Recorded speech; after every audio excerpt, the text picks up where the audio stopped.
Welcome, everybody. If this is your first time, if you've been with us before, welcome back. But for those who are new to us, we are Control Camp. Super excited for tonight's talk. But again, if you're new to us, we are Control Camp, but any community serving artists, composers, independent songwriters, and the likes, looking to bridge the gap and get into sync licensing. I am one of your hosts, Diraj. Alongside of me are my amazing co-hosts, Eric Campbell and Steph Fink. And we wanted to build this space just to help, artists who are looking to make that transition into this side of industry, what we call sync licensing. And we wanted to create a safe space and bring just multiple voices into the conversation so that we can all learn and benefit and grow from one another. We do this room every Wednesday at 8 p.m. Eastern Standard, and yeah, it's super exciting. Room. This is a new one. We're kind of doing a continuation of last week's room, and this is our campfire convos that we like to hold. And I believe we're gonna start doing these at the top of the month, but either way, it's a good kind of water cooler talk. We kind of get some discussions going. But yeah, if you're again just getting in touch with us, you can swing over to controlcamp.com. There we have a lot of resources. I mentioned last week's talk. If you're interested in any of the previous talks we've done, we have those uh, made available on our website. If you go to the Sync 101 page, and also if you just want to stay connected with us, and there's also at the bottom of the webpage, I believe there you can sign up for our mailing list, and where we just send information and updates on just new events, upcoming resources, just a way to stay connected and just really have that support system as you're growing in this space. So, uh, with that being said, welcome to the camp.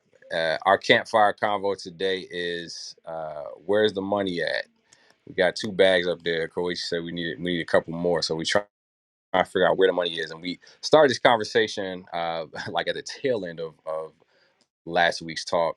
And so we felt like it just deserved more conversation on the value of music in this space that we call sync. And so, yeah, I want to kind of get into it and just get some dialogue going because we got some really great points of discussion.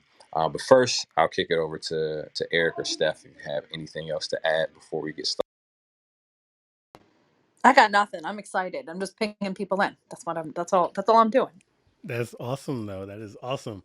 Yeah, so we're excited. Everyone on the stage, thank you for being here. And if you've been part of the Campfire Convo before, we kind of do this. I mean, today we have a little more focus on the topic because we're going to deal with just different issues around following the flow of money in the sync fee, and so, or in just in sync in general. But though we'll go through, we'll toss out different questions, we'll have different topics, we might switch up. Some of them will be directed to specific people, and some will just be kind of for the floor. It's like we're all sitting around the campfire just having a conversation, and we just happen to have an audience. And so feel free to interject. A couple points of moderation. Uh, if you want, and Daraj or Steph can demonstrate this for me, if you want to applaud what somebody's saying or show your support, you do that with a fast flash of your microphone like they're doing. And then if you want to get into the conversation, or you kind of want to work your way in, then you do a slow flash of the microphone just so that whoever's talking can see that you want to jump in, and they'll usually be like, "Hey, Taylor, I see you want to jump in," and that'll open the door for it. But otherwise, we'll just move accordingly. Taylor, I feel like you were the one that I'm trying to remember correctly, but I feel like you started this whole thing off because it was at the end of last week's convo. So last week we had a really cool conversation talking about microsyncs, talking about the different agencies or the companies that helped songwriters pitch their music to the larger group of content creators, like YouTube creators specifically. And so we talked about a couple of those companies. And then we were talking about Music Bay, we were talking about Artlist, we were talking about direct pitching to kind of content creators. And we were having a really good convo. And then at the very end, I believe Taylor brought up a situation where a big firm came in and landed a placement through one of those companies. Is that what am I saying that right, Taylor? First of all, that was you, right? Yeah, it was Artlist that licensed a Christmas song for for Hallmark for 50 cents for their Christmas movie, which that started a snowball effect of kind of what We need a was boo behind sound this. effect. Okay, I guess the 2 bags Boo. are appropriate for that. Thank you. Yeah, Half a man, bag.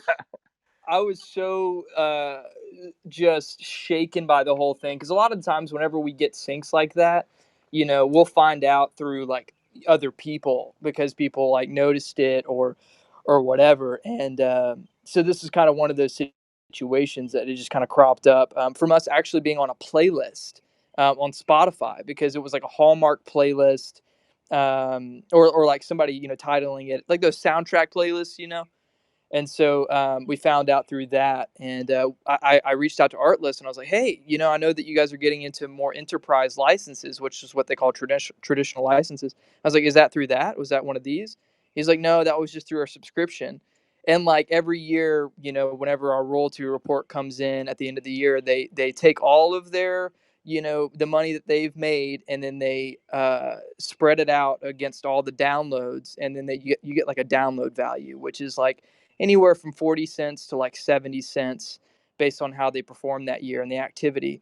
It's like subscription, like, how Spotify pays out and everything.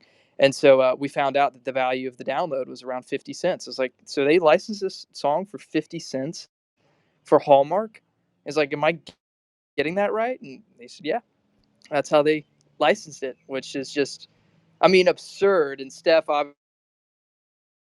obviously, made a good point, like that the value, how does that really adjust our value for music if a company like Artlist can get away with doing something like that, which I'm happy Well, to open up the floor yeah, and, let me and put one let context everybody in. else chime in on that. One context first, because before we go into that, because I know we're going to go in, but by design, companies like Artlist and Music Bed, like as we were talking last week, I felt really good about this one aspect of what they are offering, because you have kind of this contract between independent songwriters and this huge newly founded independent content creator community, which haven't been able to do business together, had no medium of exchange. And so these companies came up to connect these two communities, and it's kind of like with these, this community doesn't have the huge sync fees, but they need music,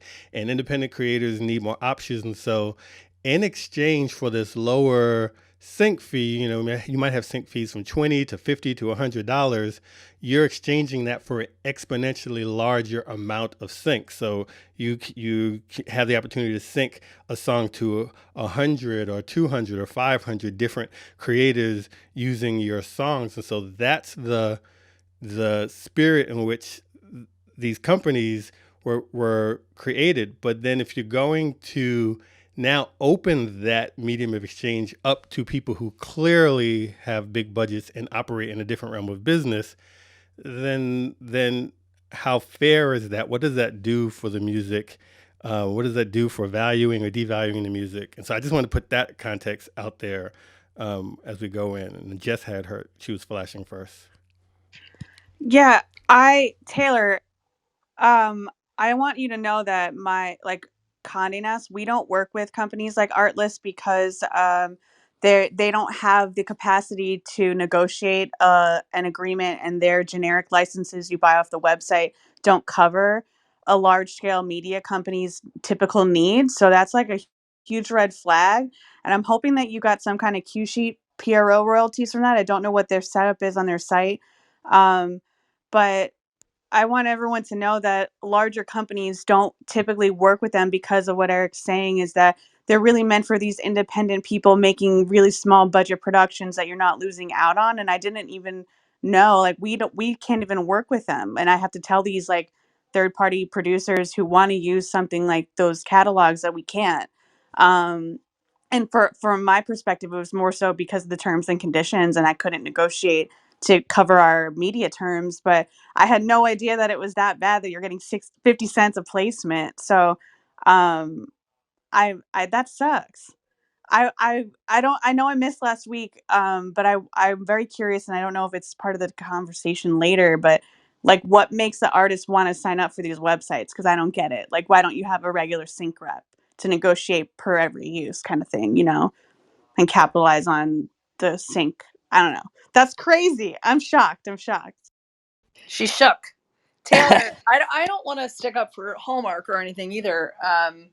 I'm really very curious about it, and we can talk offline too. Like, I'd actually love, if you're down for it, to speak to Hallmark about it, to find out, how that happened. I'm curious for the community. I think it's one of those things when we're in a position to educate companies on what the expectations are politely for the community, then we have the, kind of obligation to do it. But I certainly never want to put you or anyone else in that position. But if you're down for it, I think there's probably a conversation to be had, because I've actually seen a lot of really great syncs and opportunities come out of Hallmark themselves in their music department. And they're usually very well paid. As a matter of fact, better fees than a lot of other companies that I've seen for Christmas songs, for all things. So I'm actually also kind of shook that you had that happen at 50 cents. And, back to the topic at hand, what Eric was saying, and this was one of my concerns with Microsync. When I first heard about it, I didn't understand personally that it was more for, the YouTube and the small content and things like that. And that's something that 15 years ago I was discussing with, a friend who created RightsLine, which is a back-end management system for Amazon and Hulu and large companies like that. We had always posed the question, if given the opportunity to pay for a license, would a YouTuber, a TikToker, or anybody pay for that? And we've now proven it with these Microsync sites that they absolutely would. It's just, we've never made our music accessible at that easy of a level. So on that front, I think it's awesome. But like Eric said, I want to kind of bring the conversation back around to, has anyone else known or experienced what Taylor has had, or what do you think about, or I'll even say, do we think that, are we being naive by not expecting these companies to start trying to cut deals and get into the regular larger enterprise sync game? So let me open the floor back up. I will say that this was about October. A couple of advertising broadcast producers that I follow on Twitter, one of them posted this really cool ad, and it had some cool kind of hip hop with like little hip hop oriented background music. So I hit him up like, "Yo, where'd you get the music from? That was really cool." And he DM'd me saying, believe it or not, it's like Adobe stock music, and it was, I don't know if the ad was online only, but it was like, he works for a major agency, and so this was back in October. So it seems like in some ways this is potentially a thing. We didn't talk the fee of it, but these companies were made for YouTube creators, or independent creators, not necessarily for big agencies, but it's available to them and they're taking advantage of it. Well, you kind of giggled at me when I was like, Pond 5 for that reason last week, because companies like Pond 5 were actually created for those larger agencies that I do work with. And I am constantly in that kind of battle saying, please don't use music from things like that. It's fine if you want to use pictures and things like that. Although maybe that's unfair of me to say, because maybe there's a Clubhouse room going on right now with a bunch of photographers saying, hey, we sold our photography to Pond 5 or Shutterstock or Getty for X amount of dollars. And man, that sucks to be us. So I definitely don't want to put that out there. I've never really fought that battle. However, musically, I can say some of those are definitely geared towards enterprise companies and larger companies. And I would even say Adobe is not like Artlist. It's like, they're gunning for the big guns and they don't seem to care, so that's definitely a thing. But I guess, you know, that I want to kind of open up to the question I had before, which is how do we feel as a community about these companies? Do we really think that they're not going to start gunning for that kind of work, that, commercials or hallmarks or TV shows or video games, that, they're not going to open up their mass curated library for all those things? And does that diminish the value of what we do every day? Anybody want? Let's say I've got Mike. I've got a story and some thoughts on Steph's sort of question or what she's posing there. First, the story. I'll try and be as quick as possible, but a friend hit me up asking if I would get on the phone with the head of marketing for a sports energy drink. I will not name them. And the phone call was essentially him asking me how and if he could get artists and or labels and publishers to pay them to feature music on their content, because the content that they were generating was garnering, millions of views on YouTube, etc. And he saw that a lot of these artists that were sort of independent artists at the time or mid-level were gaining some real traction as a result of these videos, because the viewership was pretty you know viral. They would click through to their iTunes or their whatever the streaming services were, and they would see some like real time or real data that correlated to the viewership and the exposure. Now, that sort of takes it up a notch in terms of like the craziness factor of like from 50 cents to not getting paid at all and actually asking for money from labels and publishers and having it come out of their marketing budget, specifically when it comes to labels. Now, I told him it it caught me off guard because it was just something that this was like 8 years ago, by the way. I hadn't even like that thought hadn't even crossed my mind. I was just like, that's insane. I didn't use that word exactly, but I just said, look, the way, and I was, sort of put on the spot with it, but I just said, I think that's a tough sell. And to put it mildly, and you're going to have to, and it helped me sort of frame in real time. And this is to Steph's question or what she was proposing or asking. It helped me frame in real time, like how we value music and like what I thought about it when posed these scenarios, whether it's little money or no money, or in this guy's case, asking for money. And I thought about like my brother is a DP and a photographer. And so he works on commercials. He's shot, a lot of people, and he talks about like the money haggle that he has to go through for his day rate and his fees and stuff. And so I just said to him, well, is anyone else on the production doing it for gratis? Or are you asking anyone else to pay into this because of the exposure factor? If not, and you're having to pay the DP, the athlete that you sponsor that's featured in the video, like all of the rest of it, then the music has to be held at the very least, if not more so, because I think try making some content without music and see how that goes over.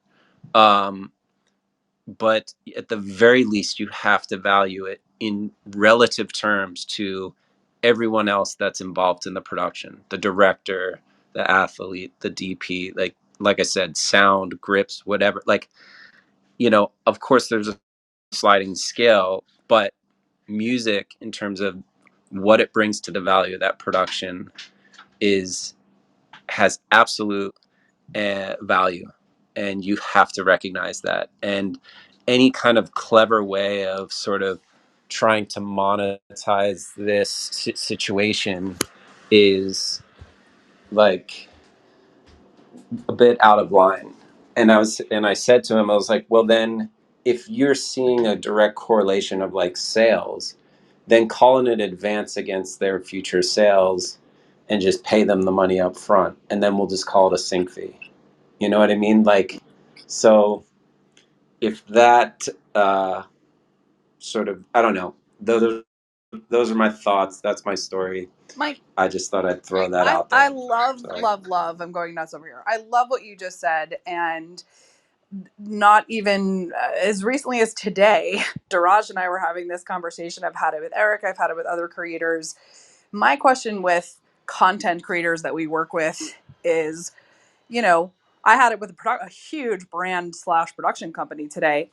We're not asking for a huge fee. We're saying, if you win, why can't we all win? So if you do make money, why can't you just say, okay, then we'll make money too. We can take a collective risk at the very least. But why do you have to ask to sign a contract for no money, or where you're asking us to spend money to make your content, where we can risk spending the money to make it for the chance of maybe this song getting popular, or maybe this working out, or maybe not? Why can't we take a collective risk? So I think that's a really smart way to do it. I'm curious if anyone else in the room has any kind of further thoughts to this whole situation of valuing / devaluing music. And I will say, the one interesting thing, Mike, that you also said, well, one of the interesting things that you brought up, is that one more thing I learned about the Microsync thing.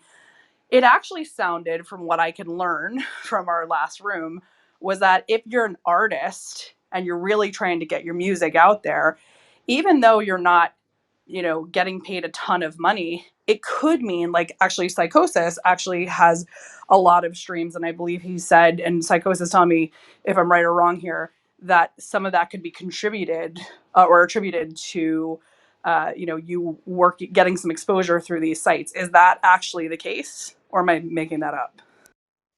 I would say probably 75% of it is stuff. Um, and that has a lot to do with, again, everybody has a different lens depending on where they're coming from. I focus way more on being, what we call a front facing artist.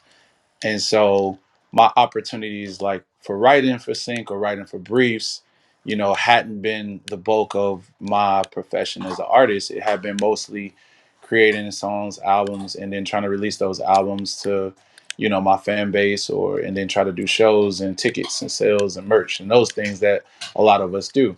So for me, those songs landing in Microsync were the PR portion of the team that I didn't have.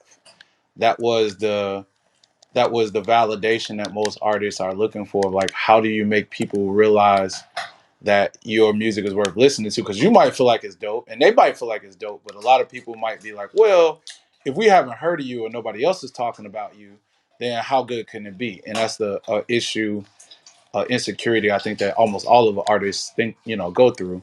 And for me, Microsyncs kind of like literally almost overnight solved that part of that problem, because even saying, again, as a front face artist, like even saying like, hey, I got a song placed in Law and Order, and I got a pretty good publishing check from that. That's kind of a conversation that only other artists really understand. Like, the average person, like, oh wow, that's great, I love Law and Order, but they don't really have like a barometer of like, okay, well, how famous are you then? And that's kind of how people judge us. Like, how known are you? But streams is something that they understand. And for a lot of front facing artists, like, there's no way around that. Like, no matter what you do, people are going to look at follows and streams and influencers as part of the equation of deciding how good you are. For me, and some of the other artists I'm imagining that have done it, that was a way to get around that issue and to put ourselves out there, without spending money from our own budget. I also have something to add to that too. With Psychosis's idea of it becoming an exposure tool. I mean, granted, like you can't really just feed yourself on exposure, but you can use it as a stepping stone. Say that Hallmark is obviously securing the license for 50 cents, which it doesn't just hurt us, it hurts artists as well, and I think they're aware of that. I don't know how motivated they are to just be very proactive and move forward and actually make their enterprise license a pretty heavy part of what they do. But you can use them as a stepping stone, and the retention of their artist, if they keep doing that, is not going to be very high. So they can just say, okay, well, we're going to use you for the exposure element of it. And Artlist, Hallmark is one example out of tens of thousands of downloads that they've accumulated for the project. So it's a pretty loud megaphone of what could be potentially wrong in the future with this model, but it hasn't made a massive impact because, like Jess was saying, it requires a certain amount of negotiating and form fitting to the ad agency that's requesting it or the music supervisor that needs it. They need certain terms in there for it to clear, and Artlist is not very good about making that a point of their business to meet them. So I mean, I would hope, and this is not something within our control, but I would hope that looking at that project specifically, Foster, we're broaching about 100,000 monthly listeners on that project just on Spotify alone, and so like we are getting income in an auxiliary effect, but like also we could take that same project and say, okay, well now we're 100,000 monthly listeners, we've developed this brand a bit, let's take it over to a traditional licensing house that wants to champion this artist now that they have a bit more of a brand about them and a following, which I think is an added benefit in the big picture. But I do believe that like policing, art list on this stuff is really important so it doesn't get out of hand. But I think that they are very much hurting themselves as well, which is not something that I definitely like to overlook. Hey Taylor, Yeah, for all great points. Go ahead, Koichi. I was just gonna ask for Artlist. Are you? I mean, is that song is affiliated with a PRO or no? Yeah, and as far as I know, and you, Steph, you might know more about this than I do, but I think Hallmark is acting like the Discovery Network, and they're not paying back in royalties, and that's why they want to use Artlist, because it's free of all of that.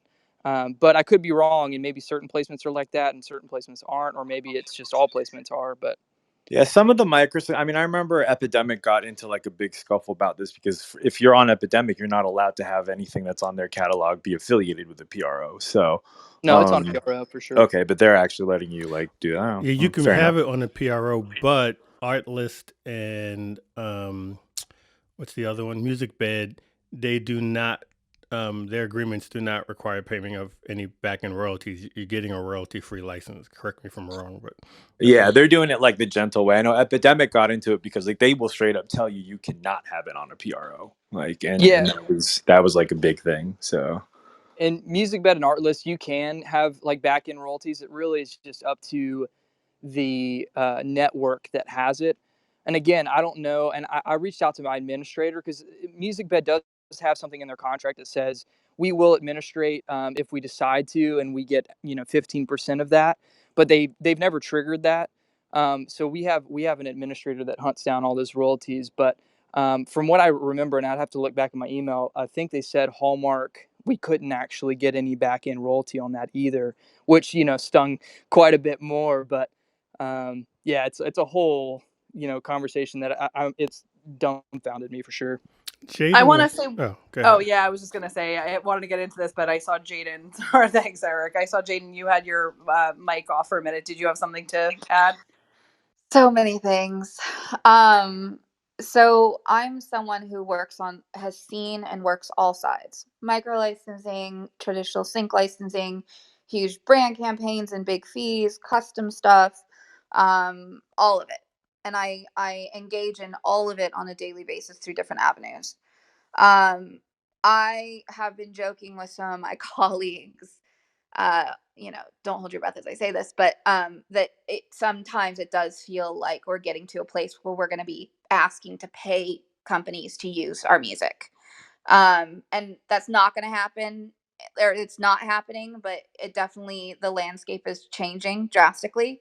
Um, Microsync companies are fighting for the higher fees. I can list a ton that are doing it, where they're signing artists and they're representing the artists um, for microsyncs, but then they're building out other divisions within their companies to go after the bigger fees as well. And depending where it's important for artists is that you want to be mindful of the rights that you're signing away when you're signing away to one of these companies, because if the benefit of a microsync company is that it creates consistent income a lot of times for artists that is invaluable when you're just a musician trying to like get through every month and pay your bills and thrive and make more music.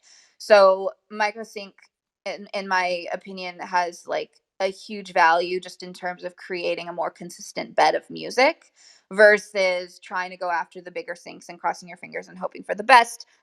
Someone in this room who seems to have cornered that market is Vo, so I hope we'll hear him talk at some point. And so I do see the value in that, but there is this delicate balance between everything that's happening on the microsync level and how it could potentially detract from some of these larger budget projects. Now, with that being said, there are networks and agencies where they have music budgets that they need to spend.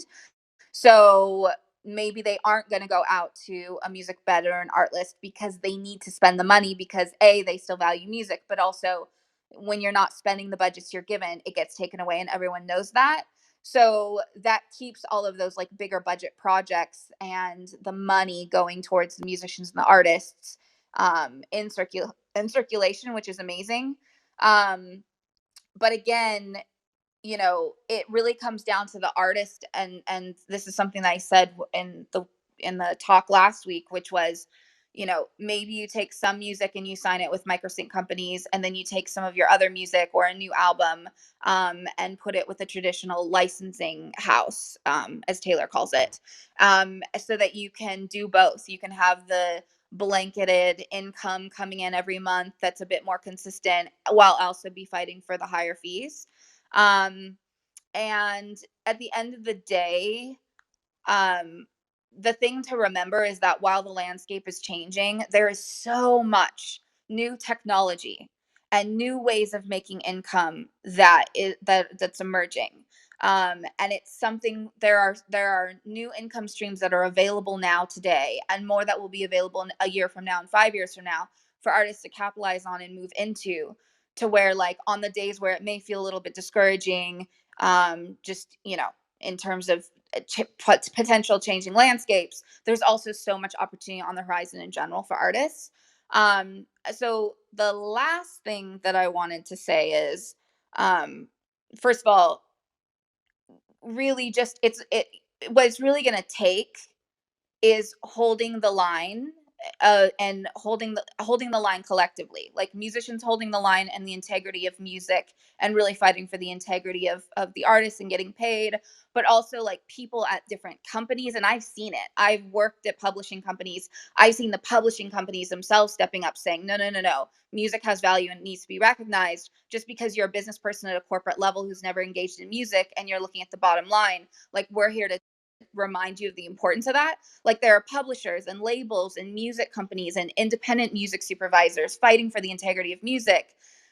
There are artists that are doing it. There are, people at the level of copyright. So it's just going to take a collective effort of continuing to like do exactly what you guys are doing with this group, which is phenomenal. Having these conversations and then knowing when to speak up on behalf of yourself and your fellow artists. Oh my God, that was so I, much. Thanks for listening. no, We that love was it. that was so good. I'll just say too, I think it was kind of a testament, I think, to control camp and just some of these curated conversations we have, because two things that come to mind, and literally even today, Steph and I we were talking, but I've had this conversation with Vo as well. Even for myself, with having the success that I've had up until this point. Granted, I still have a long way to go, and I've only probably been in it, for about been in it consistently and deliberately probably for the last year and a half, 2 years. But I've seen kind of the traction that I've got. I've seen the interest is there. I know, the music that we make is of quality. And so, I'm like, as far as just um, a candid, just, objective look at it, it's just what I have is, I see it as valuable to the market. But I've also had to make sure I'm asking those questions where there's certain deals that might come across my table, and it's just like, how ought I navigate this for, as I'm growing in my journey, but also for the people who are, coming behind me, because I don't want to do anything or take anything that might, um, hurt, the people who are, the industry as a whole, you know what I mean? So I think, those conversations ought to be had and continue, or need to continue to be had. But also, I can't remember if it was last week or week before, we were talking about, it was somebody who had a question about a particular split arrangement. And it's kind of got talking about this, uh, these fees that we saw, or excuse me, these fee splits, where it's like a 70-30 or a 75-25 or something like that. Where originally the question was, somebody was asking how to navigate that, but it was originally in their favor. But we thought it might have been, the other way around, and then I got a whole nother conversation going. But I was recently approached with a request from music. There's a producer looking to, get a top liner for some stuff, and he was pitching it to a company, and I think they're out in France or something like that. And they were, I was just asking about the splits, and they were just saying it's like a 70-30 in their favor.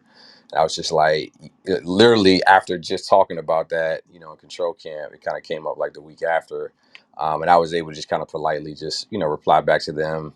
It just feels a little weighted in their favor more than I'm comfortable with. And so, I had to pass on it. And he actually said he's going to go back and see if they could, readjust. And, I don't know if they will, because, I imagine they do business like that with a lot of artists. So somebody who's unknown relatively, they probably won't bend for it, but I don't know their relationship. But all that to say, I just think these conversations are helpful because, they're becoming more practical and more, presently, um, presently something that we need to navigate. Daraj, can you just restate if you said it?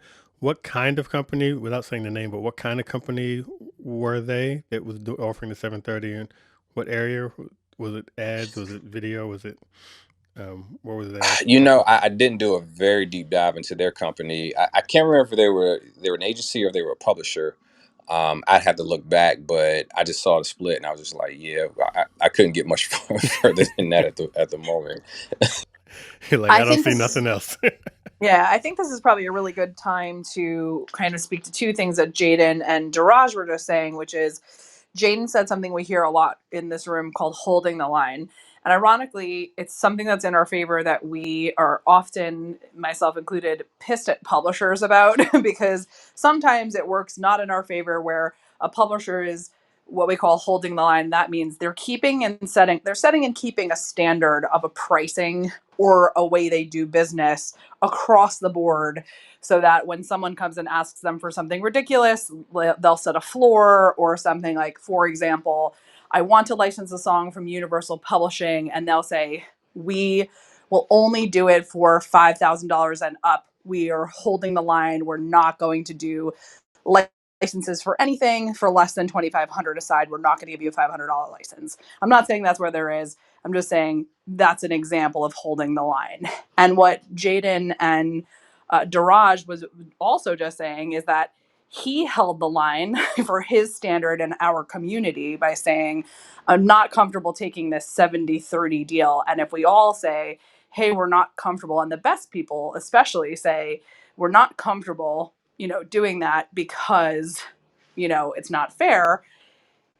If you don't hold the line in those situations, like Daraj was saying, everybody that comes after you setting a precedent that says, okay, well, if I could get Daraj, who's amazing for this, why should I pay artist X, Y, and Z, who I have no idea and you have no credit yet or know this, if I can get Daraj, who's amazing, or anybody above him to do this for the same amount of money or less?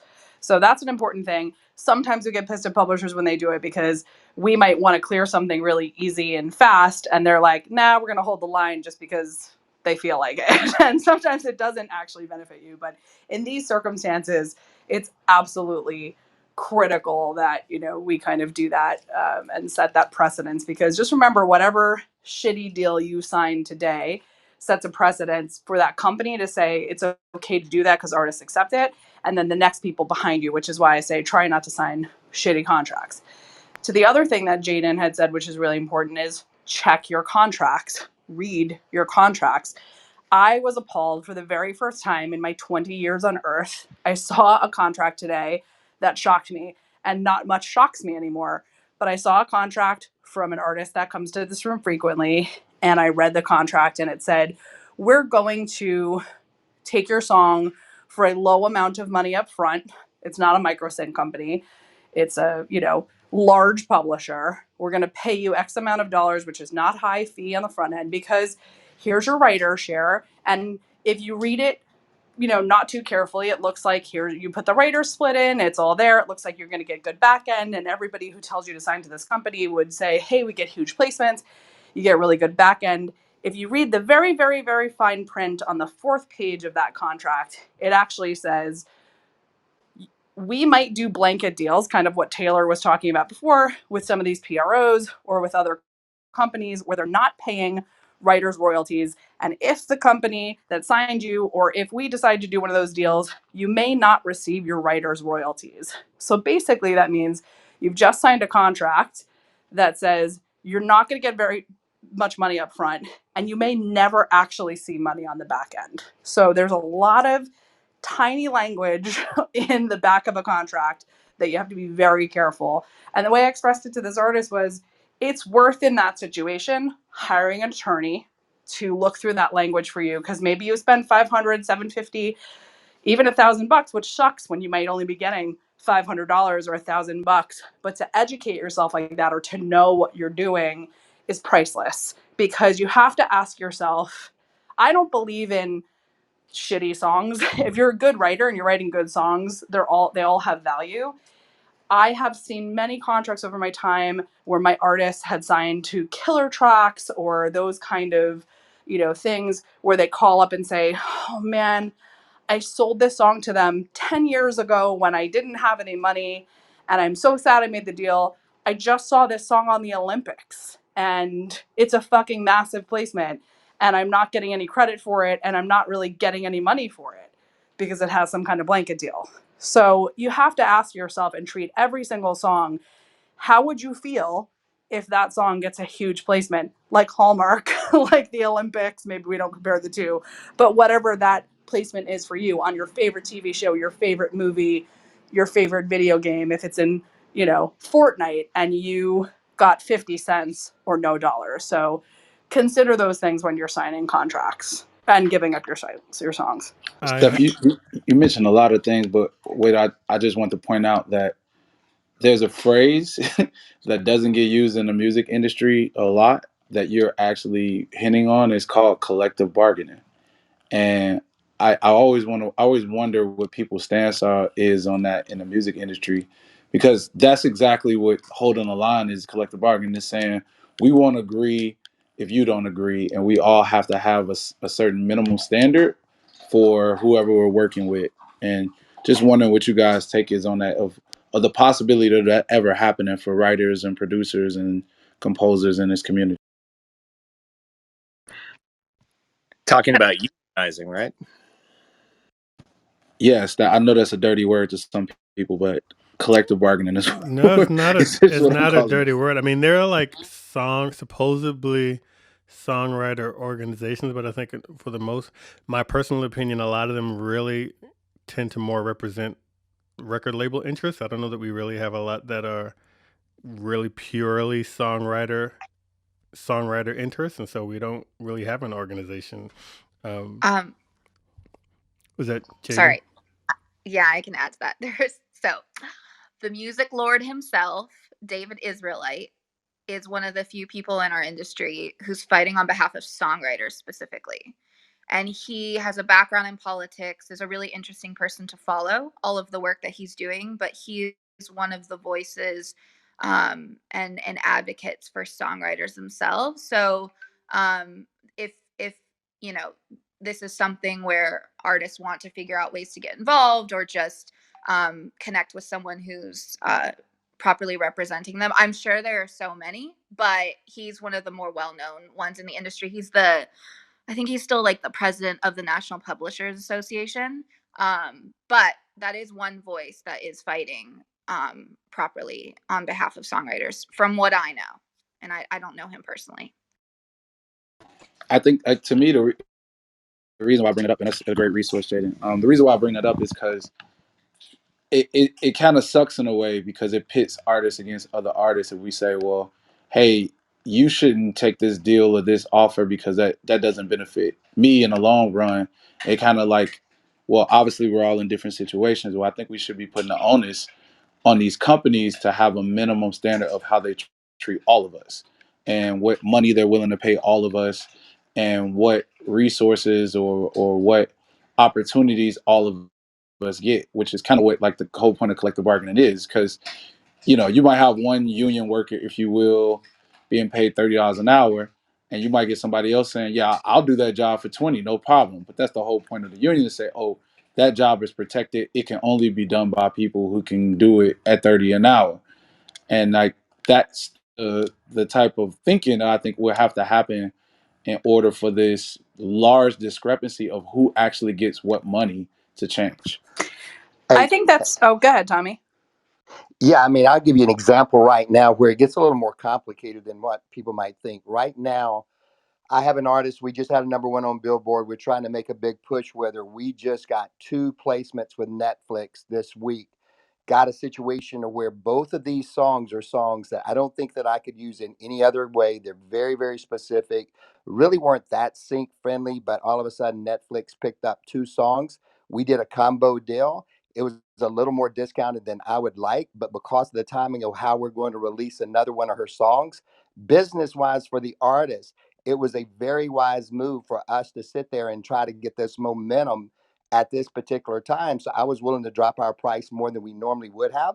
Well, all of a sudden, it's a co-write with a very big publishing company, and they come back in and cry foul. And so they're not looking at the artist side of this thing. They're not looking at the momentum side of this thing that could really push their revenues much higher if this artist breaks with this song. So it gets a little bit complicated to a certain degree. Yeah, I'm a member of SAG, which is the SAG-AFTRA, which is the singers union, and I'm also a member of AFM, which is the musicians union. And I can at least say there are blessings and cursings to every cursings. Is that a word? There's a blessing and a curse It to is now. Steph knows about cursing. to in that respect. Well, we all know I know cursing. um, there's a blessing and a curse to both sides. It's really nice in situations where I was able to hold the line today and I had a union behind me when I was asked to sign a contract by a brand company in partnership with a studio. And I said, you might not know better, big company X, but this studio, who makes a lot of TV shows and a lot of movies, absolutely knows the union rules, and they're a SAG signatory, which means they're part of that union. So it was super nice to have my union to back me up. I can tell you either way, though, ironically, even negotiating that way can come down on me, and it did, because I shouldn't be put in, technically when unions exist like that, I should not be put in a position where companies are asking me to do dumb shit that is not, for what our union says, but they do it anyway. So, it works both ways, but it is nice to have it. There are a couple of movements to have songwriters unionize. I think it's more about the opportunity like this on Clubhouse. Most of the big guys don't want us talking about what we're getting paid to each other, because when there's knowledge and education and information, and that is collective bargaining, then in that respect, if we all know, we can just say, hey, and to be truthful, I've been doing it with my pals for years. When we get a big movie or something, I'll call someone else on the movie and say, hey, what'd you get in your contract? And we're not supposed to do that technically, and I could probably get in trouble for saying that, so I won't say on which ones. But we go, what did you get paid? I'm not going to sign my contract until you negotiate your thing, and then we can, if we both say that together, then we get to do that. So I think it's, a give and take on all sides. I think as long as you're not violating any of your NDAs, then, and speaking in generalities, try to educate yourself as much as possible and try to talk to your colleagues and try to just find out what's fair. And that's the entire point of, I think, this room tonight. Can I comment from the other side just for everyone in the room quick? Please. I'm trying to remember. I'm like, oh, there's so many things I need to say about the other side of it. First off, I want to let everyone know that no matter whether you say non-presidential or not, the production team's always going to assume that's what you're going to get the next time. So holding the line on my end helps me help you hold the line. Don't say yes to everything. The more that you say no helps me push my case back to the team, because my job is to obviously keep the budgets down and make the production happy and protect them. But at the end of the day, I'm also part of the music industry and I want to represent songwriters. And so you help me when you say no and give me a legitimate reason, like verbatim, not lying, to go back to them and go, hey, remember when I told you it was actually supposed to cost this? Yeah, that's what they're quoting. They're not going to go down, and it helps me help you, give me the juice to like give back to them and feed back to them so I can help support. But whenever you do one of those deals, it doesn't matter what you think you're agreeing to. They're going to take advantage if they can.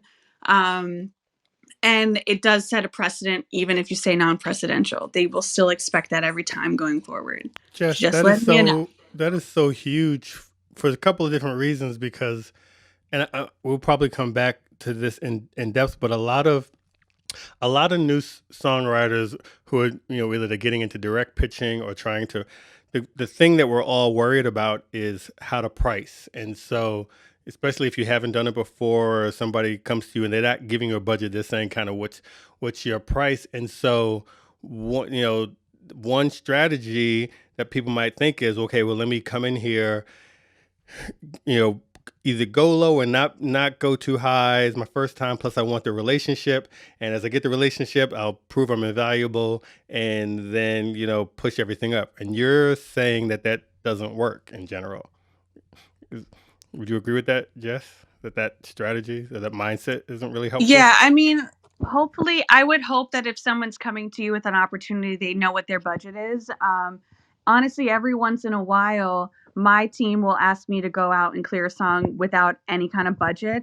And so I reach out, I'm obviously going to quote my team how I think the song will come in, assuming it's like a bigger commercial track. I can quote them.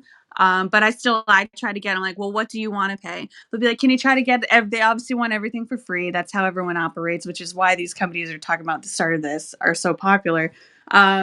But I'll be like, what? But realistically, I'm like, I need to know a number. I can't just meet them at nothing and like the air. I need to know where we can give and take, what I can offer. And so I eventually have to pull a number out. So they try to make me reach out, but even the majors will be like, I don't know, Jess, what's your budget? So I would say just like, obviously you want to generate relationships and, you can try to work with everyone and everyone meet in the middle. A good negotiation ends when you meet in the middle and everyone walks away happy. Right.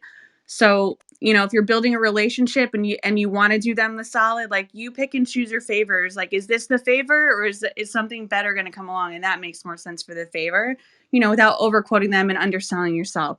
I know that's not a specific answer with numbers. You kind of got to gauge, and like everyone's saying, talk to each other and see what stuff costs. Like, what's the average price, and quote yourself accordingly from there as your middle ground. Hey, So, hey, Jess. And by the way, hey, Jess. How are you? Hey, Jess. Hey, Jess. I'm looking at two right now, and this is the words. I'll read them verbatim, right? Please note these spots have limited budget. Send ideas accordingly. Second one says, please note that this says a budget open. Send by Thursday. That's all they give us on two different quotes. How would you interpret that from the standpoint of pricing? for me, well, without knowing what the client, like who it is and what the project is, because you'll be able to quote based on the media. they should give you like, I don't know. You've seen my briefs, a lot of you. I try to give as much detail as possible so that you will pitch me what, like, something I know and I'm confident I can use and can clear, and not have like a request go out and go, oh, actually it's double the price. So I'm going to load you up with the tools. Do I still send crappy briefs out? Yes, and that is because I have no idea, and this is as much information as I can get. So without knowing more details and who it is and who the client is, like the production team is or post team, it's hard to gauge. You'll know when you have those relationships if this is them trying to be sneaky or if this is actually all they can get. And sometimes, they don't know what their budget is. It's some people just don't have the experience of knowing what music costs. And so our job is to teach them, like, no, this is actually I know that's not what you want to pay, but this is what you should pay. Where, like, can you get me more money? So that's like, I hope every music supervisor is that way, but we still have to work within our realistic needs of what the production gives us. So yeah, loaded answer to your question, Tommy. I can No, answer, perfect. Tommy. Tommy, what that generally means, I've been on the other side of it too. And when I put out briefs that say, and everybody who's worked with me has seen this too, I will call up everybody or put out a brief that says, this is a shitty budget. Do you want to do it? Or I think this will be a good budget, is basically what they're saying. So the open budget means they're probably open to larger artists and they have a little bit of flexibility to maybe pay for something that might be pricier. But if they say that limited budget, they're saying, don't send me a Rihanna track or don't send me something that's going to be really expensive and almost impossible to clear, knowing that I have a minimal budget for it, because that'll also frost my cookies or other people who say, I'm looking for budget appropriate items, so they want things that can clear within a limited budget that are not going to be difficult. And then open usually means the opposite of that, which is, okay, if you bring me a huge opportunity that I really might want, we might be open to spending a little bit more money, but it's still a sliding scale because they might say, cool, we're willing to pay X for, and we get this a lot. We're willing to pay X for a named artist, but we're only willing to pay Y for an independent or a music house. It shouldn't be that way, but Yeah, it's exactly. not the And that's value of just, that. yeah, just for the audience, I was just trying to show them that that's the kind of stuff that we get. And we just got to vet that out and try to figure out where that's coming from so we know what that budget means, because a low budget for one person could be a high budget for another house. Yeah, I would sometimes you'll see them put depending on the like I've had to do this on briefs where you're working with a floating budget, and I'll give a range of what I could cost, and I'll say depending on the artist. So like if you want to send me a more expensive artist or song, they'll obviously be at the higher end of the tier. And then, the problem is there, again, production's always going to want the lower number of the range, but it will depend on the creative, what works and what doesn't. So that's another thing you might see, or if you hear, depending on the artist, means like, I want the option to use people, but like also give me people on the lower tier too. Give me a mix, but don't be scared to send me like the big artists too, kind of a thing. So that would be another term. I have one more question that I'd love to ask our room, but I want to do a quick reset because it is 6/9 p.m. just for anybody because I see some new people in the room. So let's do a reset. Let's ask that, and then let's open it up to questions after that. Awesome. Yes. So for everyone just joining us, welcome. We are Control Camp, a community built for any artists, composers, songwriters, producers who want to get their music in TV and film for sync licensing. I'm one of your hosts, Raj, and joining me are my co-hosts, Eric Campbell and Steph Fink. We do this room every Wednesday, 8 p.m. Eastern Standard Time, where we like to have conversations just like this with, just experienced people in this side of the industry. But also, we like to say that we're a peer-led group, and so we value all voices. We, want to bring as many perspectives into the equation just so we can all learn together. Even though we've all had different levels of experience and years in sync, um, we still know that there's a lot more to learn. The landscape is ever shifting, and so I feel like this conversation is really helping to even amplify that point. So yeah, thanks for joining us. If you are coming in a little later and you missed the earlier part of the talk, don't worry, we do have our replays available on our website. So this talk that we've done started earlier will be on controlcamp.com. If you go to the Sync 101 page there, you can join our Patreon and see and find this room as well as our past rooms that we've done.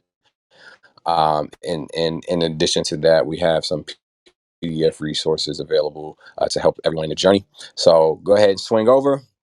We like to see all the new faces in here as well. And if you've just been enjoying the conversation and you feel like it might benefit somebody, go ahead and ping them in the room. And also, if you do end up over at controlcamp.com, if you scroll down to the bottom, you'll be able to just stay connected with us even more with our mailing list with new rooms, resources that we come up with, and all our little goodies we like to give to the camp. So stay connected with us. And with that said, welcome to the camp.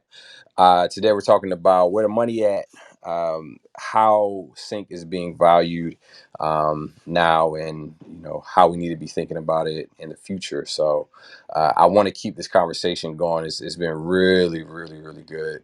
I think this is a necessary conversation, for our community. So I want to kick it over to Steph. All right. This conversation or this next question is really for including you, Eric and Daraj, all of these songwriters in the room, all the composers and songwriters in the room. So Eric, Daraj, Koichi, Taylor, Vo, Psychosis, and Kick. We've heard a lot about holding the line, and we've heard a lot about what people are offering to artists or offering to us. What helps you determine whether you want to take a gig or not, or decide if it is, of enough value, or what creates that value, if not money, to take it for you? Did I ask that right, Eric? Does that make sense? Yeah, I totally follow it. Yeah, what is the thing that makes us go? Is it just money? Is it something else? Um, for me, I mean, money. We all want money.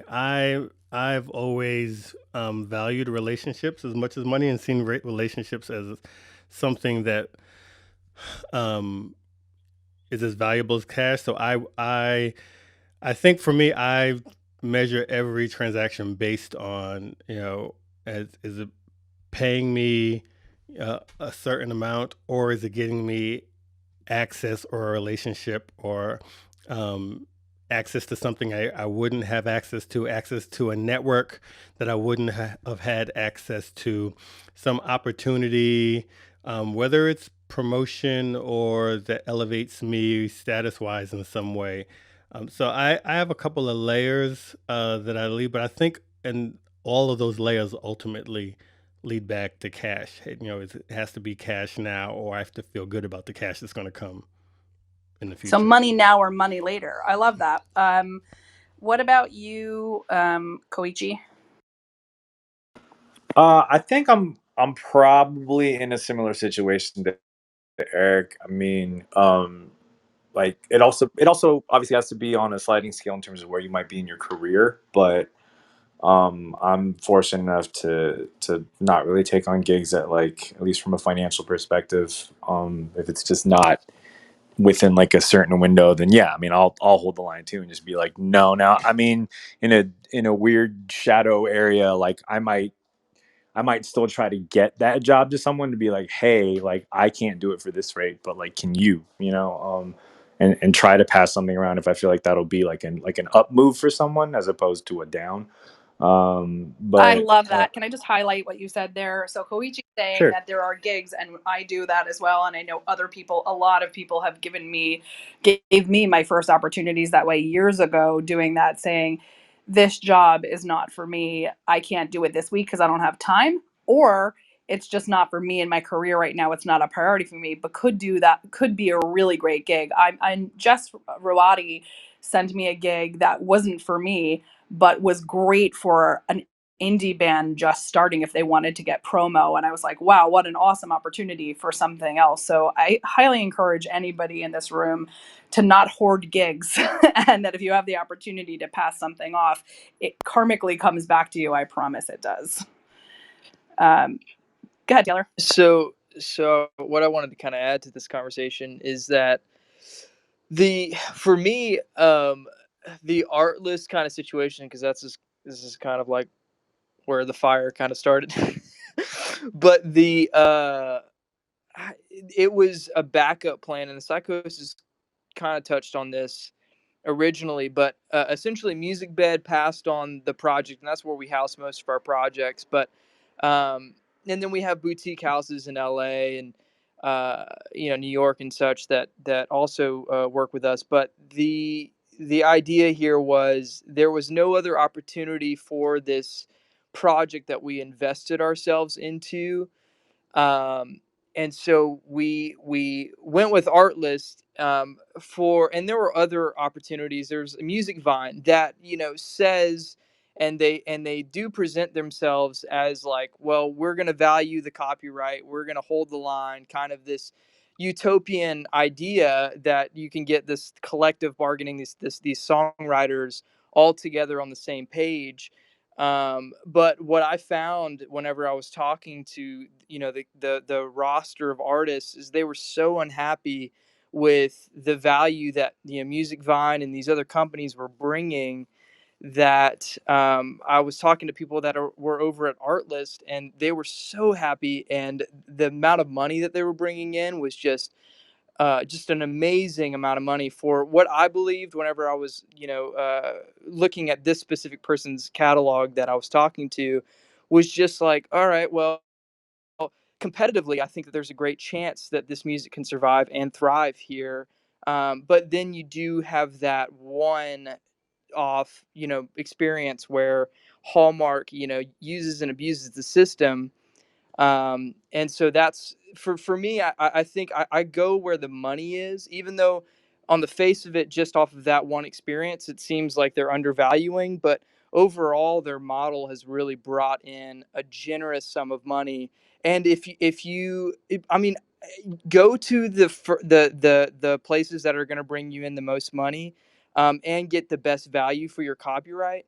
But if the last resort, ditch effort, if you go to 411 where Jaden does a lot of her work, or if you go to these boutique houses, if they decide, hey, we just don't feel like it's a good fit for us, I still think that it's very valuable for artists to know that that opportunity exists out there as a backup plan for the money they may have invested already into this project.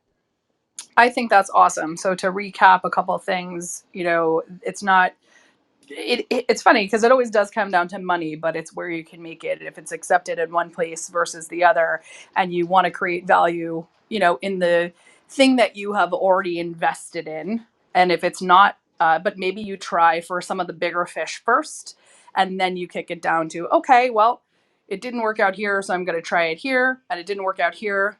So like an A list, B list, C list sort of situation, which I've never thought of it. I think that's super cool. Which they position themselves as that, which kind of shoots them in the foot because they don't get the best of the cream of the crop, which is kind of where they should be unless they do better in their business. And the best goes to the people that are doing their best and valuing the copyrights appropriately. But, then whatever's at the bottom, maybe Artlist or whoever gets to, unless, obviously, again, I don't know. It could come down to tastes, and maybe we just didn't hit them, or maybe they have too much of that certain thing. But whatever the case, at least there is some value to what you've done in that company, which I think is just really, really rich. Because I think there are some actually great artists on Artlist too, but I just think that they maybe didn't have the chance, or the timing wasn't right with the other companies they may have reached out to beforehand. For sure. And I want to be clear about holding the line. It doesn't mean we hold a line to some unreasonable expectation. And that's why I kind of made the comment about publishers sometimes holding a kind of antiquated line that we all don't need to hold anymore. However, I think for me personally, and I'm setting my own line here, which is don't sign garbage shit contracts, really. My line is pretty low. My bar is pretty low that way, which means don't sign predatory deals. And how do you know if you have a predatory deal? I always say if it looks like a duck and it quacks like a duck, it's probably a duck. Like if this deal feels bad to you and makes you feel like shit, and you're kind of like, oh, I'm sad if I sign this song, even if it's not my favorite song I've written, to this contract. And again, if you asked yourself if that song got into the Olympics or Hallmark or something else, how would you feel? Try not to sign that contract, and then go reach out for advice to your colleagues and friends. Come into Clubhouse, come into this room, go into other rooms, and ask for advice so that you can help, determine what is just and fair, and determine if you're going to say no. I have to give Daraj mad props today because we had a great deal on a project that we were working on. And many times when we're working with ad agencies in New York, we have a general idea that, okay, maybe it's above 10K, but we don't know. It could be 10K, it could be 200K. We have no idea, generally speaking, what things are.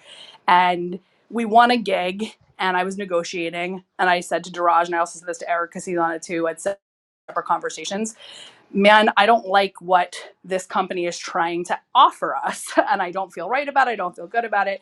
And I was like, I'm very confident that, this person will get to the right place with me, and I'm holding the line the right way. And Daraj gave me the best answer that any artist could give me. He said, you know what, Steph, I just want you to know that this doesn't have to land. If you feel like we're getting a shitty deal, even though it's a good amount of money, I, support you in your decision if you feel like we shouldn't accept that. And I was like almost in tears because I was like, man, I love you for being easy and, good like that. Like, technically I have the right to sign it over or not, whether everybody likes the deal or not. But what I never thought of was having, my artist say to me, hey, we fully support you if you want to give up a huge chunk of money for all of us to make a point that they can't take advantage of us, which honestly is a really big deal. And what's cool is now I get to go back to them and say, hey, my team, not a big fan of this deal. You want to do better? And I guarantee you that they'll do better. And we've all decided too, if they don't do better, we're just not going to work with them again. And you start to learn, and people build reputations, and you don't have to you don't burn bridges, you don't torch bridges. If you agree to do something, you agree and you stick to it and you do it. And then you get smarter for every next deal, and maybe you work with someone else the next time. And by the way, I'm saying this out loud also because I want everybody in this room to know it never changes. Whether you're doing this for your first time or your 500th time, whether it's a small company or a huge company like we're dealing with, this conversation is the same for every artist, and we're all in it together. So I think it's really important. Kick, I'd love to hear your perspective on this. Hey, so this is all very interesting, and it's so interesting because I guess my experiences are a bit different, and I feel like that may be due more to my approach. And the way I usually approach anything that comes to me, like any of the opportunities that come to me, I I literally set up a meeting. Let's have a meeting. Let's have a conversation one. Let me generate context on what is this project. Are you all even passionate about this project, or is this something that, it's just you're at work and you're like, I mean, I'm at work and I have to do this thing. And pretty much I build off of what is the relationship like? Are these really good people? Do they actually care about the artist? And I'm kind of sad actually because me and you, Steph, were supposed to have a call today, and I just had it wrong in my time zone on my calendar. But I'm very personable about my relationships and who I work with. It's not always about the business, and I get a lot more respect and opportunities because my clients identify that it's not all business with me. And I negotiate in tiers. I'll have the shoot for the moon tier, I have the exact dollar amount that I want tier, and then I have the bare minimum that I'm willing to accept tier. And usually I get the amount that I want paid out to me. And then what I do too is I negotiate other opportunities. Usually it's, on the more major scale in sync. Usually I'm working with agencies. So when I do work with the agencies, I research the agencies and I see the brands they work with, and I'm like, ooh, that might be an opportunity I might be able to get into. So I'll negotiate, hey, I'm willing to come down on my pricing if you're willing to guarantee me in writing one or two more opportunities. Usually I say two more opportunities. And 9 times out of 10, they're like, wow, yes, absolutely. Like, let's continue the conversation. Let's figure it out. They literally put it in the agreement and boom, I'm in. And that's just how I negotiate. I just have a different approach to it because I've been burnt a lot and I've been trying to figure out, I've tried to figure out why have I been burnt? What am I doing wrong? And it's really, I'm getting burnt because, I'm not allowing myself to get to know more about what the project is. So I digress. Kick, I thought you said, I negotiate in tears. Like, I really bring my heart into this thing, and I'm just walking the door with I like, did too. I did too. I like that man crying. Kick, I love what you were just saying. I don't think you negotiate very differently than most of the people on this stage. And I want to reiterate something that Eric said to your point, which is, and I believe, Jaden and Jess also spoke to this as well. It's about relationships. If some random person off the street, says, I want to, do this for you and it's a shitty deal, might I do it? I don't know. Maybe, maybe not. If Jess calls me and says, I have a shit budget, but I need this, I'll probably do everything I can to get it done for her, even if it's not a lot of money, because I love Jess and she's my friend and she's a human, facts. So I think what I personally have done in my career, and it has worked from every new client to all my existing clients have had this conversation with me. What I like to say is, we're going to build a relationship and I'm going to trust that when you don't have it, you're going to tell me honestly and say, hey, I just don't have the budget. Can you do me the favor? And I make them ask for the favor so that everybody remembers we did the favor and that I'm not really pleased about the pricing. So they don't come back to me and say, oh, but you did it for this. And I can say, hey, but remember I told you I don't like it and this was a one-time thing, important, and they might still try to do it again, but we know. And then on the flip side, I say, but when you do have it, because I'm going to do you those favors every time, then you come back to me and overpay me and tell me that you have the biggest budget in the world and bring me that gig when you have it. And actually, I was talking to Andy Ross and a couple of other people about this. It is shitty when when you do go out of your way for people and then they don't bring you the big project, because that'll happen. Because there's also a lot of politics involved in the entertainment industry. Sometimes those people you did a favor for want to give you that gig, but they can't because the director's brother wanted to do something, or whatever the case may be. Or a lot of movies, especially, or TV shows, come with their own built-in teams, or production companies built with their own music people and all those things. So you have to just kind of pay attention to which way the wind is blowing, and if that person is doing something to you or sticking to their word, or if it was truly out of their control. But I think that's the best, you can do in any situation. It's, build relationships, which is something we touch on a lot. Steph, that's so good because I introduced Mike because he hadn't said anything. And Mike and I met, we built a relationship. He called me up and he said, hey, dude, I've got a favor right here. This is kind of one that I wouldn't normally ask. Can you do this for me? We talked back and forth on the phone multiple times, and I did something as a favor for him. Well, then he's come back multiple times, giving me opportunities before anybody else. So it is truly about those relationships. And of course, we all would give Jess anything she wants. So that just sucks. And Jaden too, either one of them. Facts. This is so cool. It was a good time to transition into turning on hand raising. We're going to try and keep this focused on the convo. So we want to keep the questions money related. We've got a rich, wide ranging panel up here. So feel free to raise your hands, come on up. If you haven't been here before, we take questions, one single question. We ask that you get right to the question, kind of ideally start with my question is, so that no need for setup or introduction. And then after you ask your question, we're actually going to put you back in the audience and you can listen to the response in the audience. And that just helps us keep things flowing quickly. We got a little over 30 minutes and I'd love to get as many questions as we can in that time. So that being said, let me PTR so I get the order.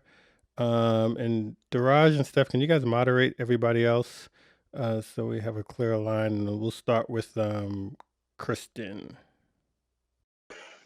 Hey guys, Hi, Eric, Daraj, and Steph. Thank you so much for this room. As always, I have to say everyone's name because I love you all.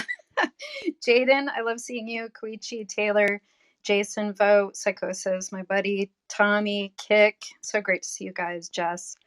Um, I just wanted to ask. I made an observation about where the money is made seems to be where your music really fits.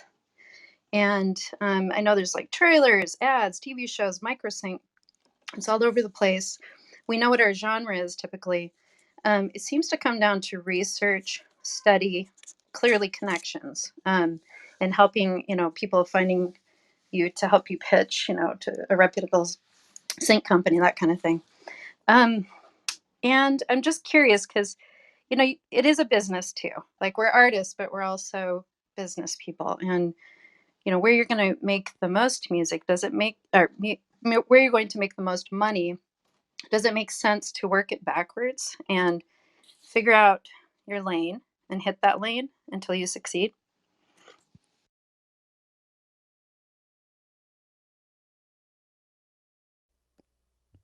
Kristen, can you restate that real quick, just the last part of it? Oops. Sorry, Kristen. Hold on. I did the audience moderation thing. I'll bring you back up. Sorry, that was a lot. So basically, just does it make sense to work it backwards? Like, if we're looking at this as a business and, we kind of want to target the ad market, or we want to target a certain area, but you make a certain kind of music, like a certain genre. Does it make sense to just kind of figure out your lane and try to just I would recommend that you do. I mean, that's what I had to do is literally just trial and error. You know, also, and usually I trial and error with, like I say, figuring out, is this opportunity really worth it, or is this the opportunity like I could actually play around with? And if I didn't get it based on me, negotiating or trying to get a feeler out there for how this could potentially work, I'm okay with it. So it's, again, just try to figure it out, play, mess around, see what works. Again, you're not going to land every single opportunity that comes your way. You're not going to agree with every single opportunity, but like I say, just explore it. So agree with Kick. And I don't know, it's sometimes it's hard to know what your lane is without the trial and error, because you might think I have jumped in lots of different things. I moved to Atlanta in 2007 going for the songwriter publishing route, trying to get placements on artists, and hit so many walls on that I looked at sync and jumped first into music libraries and tried that out, and then started finding these other lanes, and actually, but the whole custom music, bespoke music, is one of the last things that I've come across. I think if somebody would have asked me if that was something I was interested in years ago, I probably would have said no. I kind of like cataloging and writing songs, and then not until getting into it and trying it and like, oh, I'm pretty good at writing under pressure, that I wouldn't have known it without trying it. And so there's so many lanes in the music business, period, that you don't really know until you just try stuff. All right, Mark, we got you next. Oh, Mark, we got you next. Hey guys, I love the room. It's nice to meet some new people here. This is not my question, but I have a little question for Steph. Did you just say you're 20? I definitely did not. Oh, I I thought am. you said no. I I don't am a need to year. know your. I don't I need to know your age. I thought you said I've been 20 years on this planet. And I was like, no way. She's no, so no. I said wise. 20 years in the industry or more. Actually, it's almost. If I'm Okay, being I was honest, just. it's a true 34 years, and I'm 40 years old. So, Oh well, um, I didn't want to ask you your I don't age. mind. I'm very proud of my age. I am, as the kids say, old as fuck, and very happy about it. But thank you for the question. Okay, no, I'm just astounded at your wisdom, honestly, and on all you guys. It's just so valuable, so cool that we're not paying a lot of money to do seminars and get this kind of things, and I appreciate it. But my thing is maybe just a little more clarity on the holding the line thing.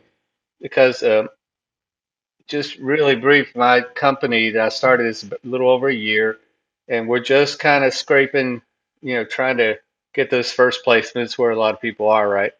And so you're anxious to sign anything, right? And then, get on here and it's like, no, we need everybody to hold the line, don't let anybody sell you something that you're not worth or take these low money jobs. And, I remember I'm one of three steel drummers in the Valley here in Phoenix. And I know what people make. I know I've been undercut many times to get a job, and I know what people are working for and willing to take less than that. So I understand the principle. I understand, the value that a union would bring to songwriters. I think that would be an awesome thing. I don't see it happening, but I wonder if you could just comment a little more on if I have it right. Would you advise someone like me who's just jonesing for that first decent deal? We've had a few little ones, but something that puts us on the map. Would you say, well, hold the line on the sake for the sake of your brothers and sisters out there? That's a really good point. I think that's part of what Psychosis was saying earlier, about putting the pressure on artists kind of when they're starting out as opposed to putting the pressure on supervisors. Was that what you were saying, Psychosis? You want to, if I want to jump into that anymore? Yeah, it wasn't really, a suggestion one way or another. I was just offering a different perspective because I come from a world specifically in hip hop, and I want to highlight this because I think it's important that people understand. If you're a hip hop artist right now and you're 16, 17, your path towards becoming, known on the map probably goes something like release a mixtape or album, find a budget to shoot a video, find a budget to promote the video on TikTok or Twitter or Instagram, whatever, and then find a DJ or DJ coalition, come up with another budget to pay them to play the record in the club, come up with another budget to pay a DJ at the local radio station or a podcast or playlist or somebody to talk about it or play it as well. And then after all of that, hope that you make any single money at all. And I think that's a much different world than probably most people, come from in writing and music. And it just specifically from that world where majority of young hip hop artists are actually paying to perform their own music. That dichotomy is like that worldview. That's they're already starting there. So it's very hard to tell them, hey, don't sign this, licensing deal for $500 because it's worth 5,000. When they're already in a world, unfortunately, where it's been kind of understood that you pay everybody before you even make anything. And so I think that, trying to get everybody to a middle class of songwriters, musicians, performers, artists, and everybody to have pride about what they do, it really is going to take a lot more of pushing back at the top than at the bottom. Because the guys at the bottom, the writers, the girls at the bottom, the performers, the artists, they're so far at the bottom that there's almost no way they would agree to holding the line. Yeah, that's a really good point, Psych. And I want to point something out. The kind of predatory music business is not just in hip hop and has been, unfortunately, like that for a lot of artists that I don't want to get too deep into because this room is really focused on sync. But, 10 years ago when I was managing artists and touring, those singer songwriters guys we were paying for them to get on other people's tours. And that is still a thing, so it's very prevalent in singer-songwriter community, very prevalent in hip hop, very prevalent in a lot of things. And there are massive artists now, and I don't think Shalaya wouldn't mind me saying when we put out Grace, we're all trying to spend money to do those things and do it. And Sync is actually one of those ways where you have an opportunity. I gave a gratis license to a very large company that had money, and it was I'm not even going to tell you who it's with because you're going to everybody would want to throw up, but I made that as a choice to your credit.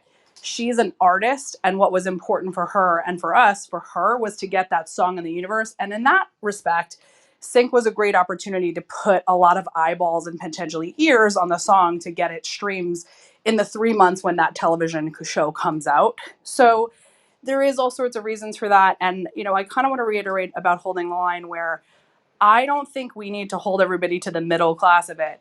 What I want to stress to this room is, try hard when you can not to sign those super predatory deals that I think we all know what those are. And you know what?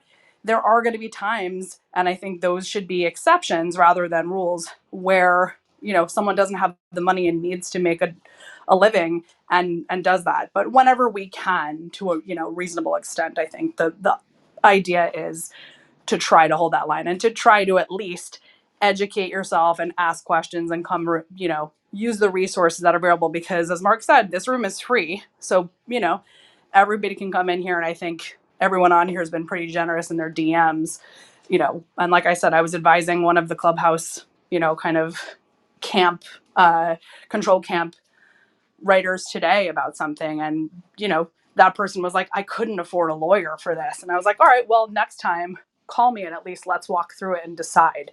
So there are resources, I think, is a point. But great point. And to your credit also, I don't think we're getting a union anytime soon, and I'm certainly not actually even advocating for it. So Yeah, and Mark, I mean, if he, I feel like he was kind of coming from like maybe feeling a little potentially like guilt tripped out of that situation. Ultimately, like you should come first, you know what I mean, before the like everybody's situation is always going to be different. So as high up on that ladder as I think the whole music community should be, I mean, your situation is always going to be unique to you. So if you have to take a hit on something, I think there were a lot of good points made, how to negotiate on that. But ideally, I mean, I think all of us would love to hear you coming back with a win that's hopefully not chopping you off at the knees if you can avoid it. So, but I think for the most part, when we talk about these kinds of things, it tends to be especially for the larger kind of entities in play, or people who are kind of making moves that somebody literally might tell somebody else because it's a big enough thing to be like, oh shit, like that. Okay, well, if that happened, then can we adjust our rates? And that's what everybody wants to ideally avoid if you can. And it works well if it goes the other way, if people are like, oh shoot, okay, well, we should adjust our rates up. That's a win for all of us. So I think the one thing, because everybody's situation is different, but I think the one thing, and Steph mentioned it earlier, that if we all agree to do that makes a world of difference, is to have a community and start talking about our deals. Because it's like there's this unspoken rule that you're never supposed to talk about money, you're never supposed to, but helps that only helps the line get broken, because nobody knows what the line is. No one knows what the standard is. You don't know what I'm getting for this placement. I don't know what you're getting. You don't know what my BMI statement looks like. I don't know what your ASCAP statement looks like. And if you can get a community of trusted people, it doesn't have to be everybody in the room, but I had a deal and I was able to talk to Daraj. I was able to talk to Steph. I was able to talk numbers and say, what does this sound like to you? And that conversation was invaluable. So that's what I would say. Hey, can I offer just one perspective from the buy side? Please, Mike. That's kind of where I've been at my whole career, is on the buy side. Different hats. But man, every deal is different. Every single deal is different, and at least on the agency side, the advertising side, where put most of my time in, you've got a different batch of clients for every project. And even if you're working for, let's say you're working for a big brand like Intel, just because it's Intel doesn't mean it's a big national spot. It could be a one-off little sales video. So don't get discouraged by the brand and how much money they have. Each job is totally different. And if you're just starting out, I mean, I don't know if this is a popular opinion or not, but if you're just starting out and looking to get your feet in, man, get a sync any way you can. If you have just one thing in the door, then you're starting to build your story and you have something to tell other people and something to build on. You're building your reel. And I think people will take you a little bit more seriously. I Some agree. some advice I want to Go ahead, Kick. oh, so, some advice I want to give to people that are listening in too. Don't be afraid to research what ad agencies are right in your front yard. Literally, that was something I did as I got more and more to it. Was like, man, what ad agencies are like in my front yard, and I can literally knock at their door or find out, like, on LinkedIn or social media, like what events they're attending and things like that. And that helped me a lot. So I just wanted to make that known because actually one of the individuals that I reached out to just texted me. And I was like, that's how I met that guy. I was at a networking event by Googling ad agencies in my city. So definitely wanted to say that piece. Very dope. Okay, let's we might end up going over 10 because I want to get everybody on the stage. So let's we'll do the one question again, no follow up, and let's try to just do two responses, please. This is really great conversation. I know we can go for a couple of hours on this. Let's try and do two responses per person, so we at least get through all the people that are waiting. And with that, we got Israel next. Hey, what's good, everybody? What's good, Eric, Duraj, Steph, Jess? I know a few people in here. It's been a minute since I've been in the control camp room, so I'm glad to be back.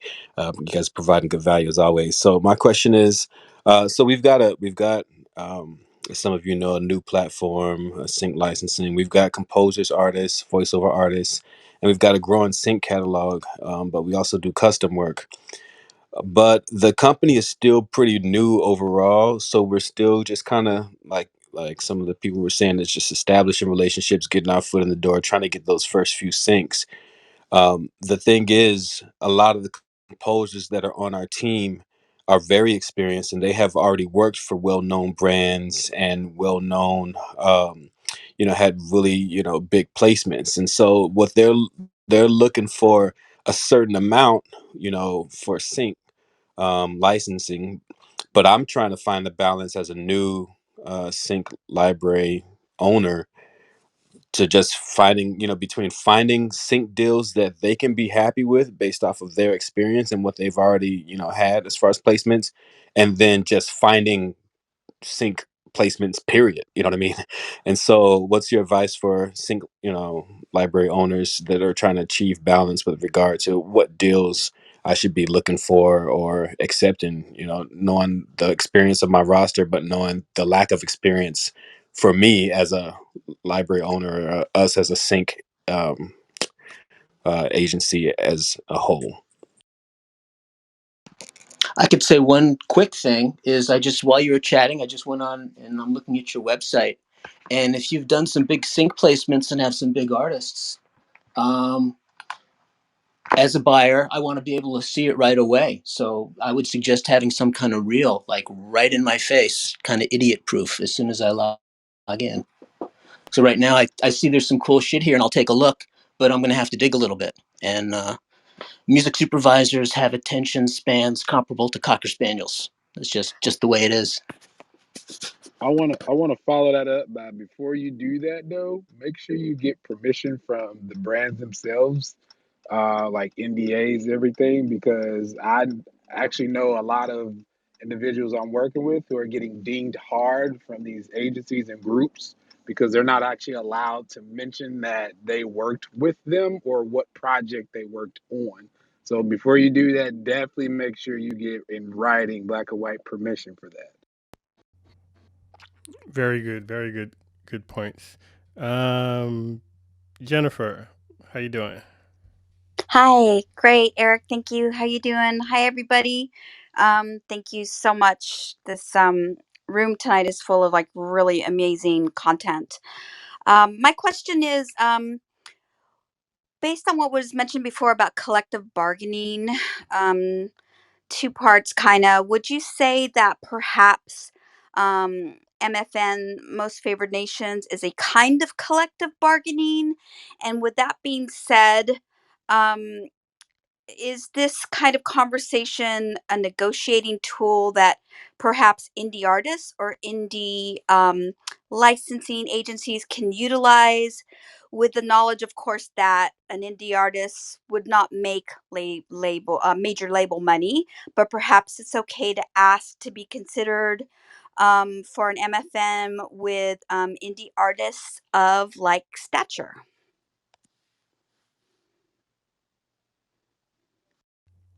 Um, is, is Jess there? Because she talked about MFN once before. Well, are you talking about doing a cover? So you're getting MFN with the publishing So from the master you've created? we'll pull Jennifer back up. Um, It sounded kind of like she's asking. I've done deals like this, MFN, similar Oh, artists or similar uses. That is a way, like that's a really good tactic on the negotiating side. Sorry, Mike. I'm gonna. Is that what you meant, Jennifer? hi, Jess. Yeah. Yeah, really. Yeah, not for covers, just in general. Like, I'm an indie artist. I obviously know, if Beyonce's getting whatever she's getting, $100,000 on something and I'm being used. But I know that I can ask, are other independent artists being used, and by similar stature, I mean, that could mean various things, I guess. But I could just say, look, I've had placements on HBO and this and that. What are other indie artists making? Oh, they're making $10,000. Is it okay for me to ask to be considered, to make, yes, a similar kind of fee? Yes, Josh. Yeah, so I mean for that, it'll depend on the production and their budget. So they're never gonna tell you what they're paying for other music. And it's this weird case where when you claim MFN, you have to trust that I'm doing my job and telling you and giving you equal. But Yeah. when you do MFN regarding other artists, it's also this other gray area because what if you consider yourself in a specific tier but they don't? Mm, So in scenarios like that, if you're going to claim MFN with similar artists or similar uses, I advise you to specify depending on the project if you can. got Um, it. but it is a good tactic. So you're not overquoting yourself, you're not underquoting yourself. You're just getting equivalent to other uses, and so they'll tell you a gauge of pricing for that type of scene too.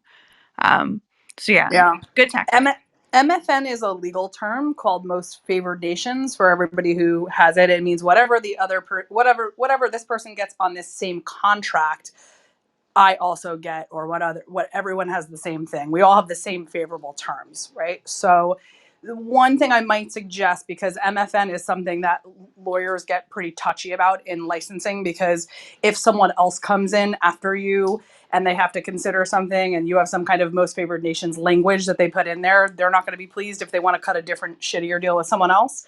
But the way you can get around that is just say, Jess had good language for it. It's like, I like to be on the scale of the other comparable artists on this project. And I think it's just, you can ask that. I don't know if I'd come out and be like, I want most favored nations, but I would definitely ask for a comparable scale to other artists. And in the situation where if you're on a compilation or if you're like we were doing something for like the UN and there was 15 different artists, if there's 15 artists on a project, that's when I'll say we expect most favored nations. We expect that we're getting paid no less than the other 14 artists that are on this project. That would be a totally normal response to something that had 3, 5, 15 other people on it. But I don't know that I would come in swinging, asking for MFN on like an individual sync. I would just say, I'd love to be paid comparable with like-minded artists. Because actually, as Mike was saying before, a Showtime show or an HBO show or an Intel might have a budget for one thing, and then the next thing they have $3,000 for, and that comes up a lot. So you have to be really cautious there. I love that language, Steph. Thank you. All right, Eric, you're next. Okay. Hi, everybody. First of all, I love this room. There's so much wisdom and talent in this room every week that I come in. You guys are all amazing. My question is that, okay, so I have a band that's willing to facilitate me to kind of take they want to start writing songs to be placed. They kind of want me to be a facilitator between those two. And this is my first time doing it. I'm jumping in head first. And my question is, how am I going to determine my compensation and how much I get paid?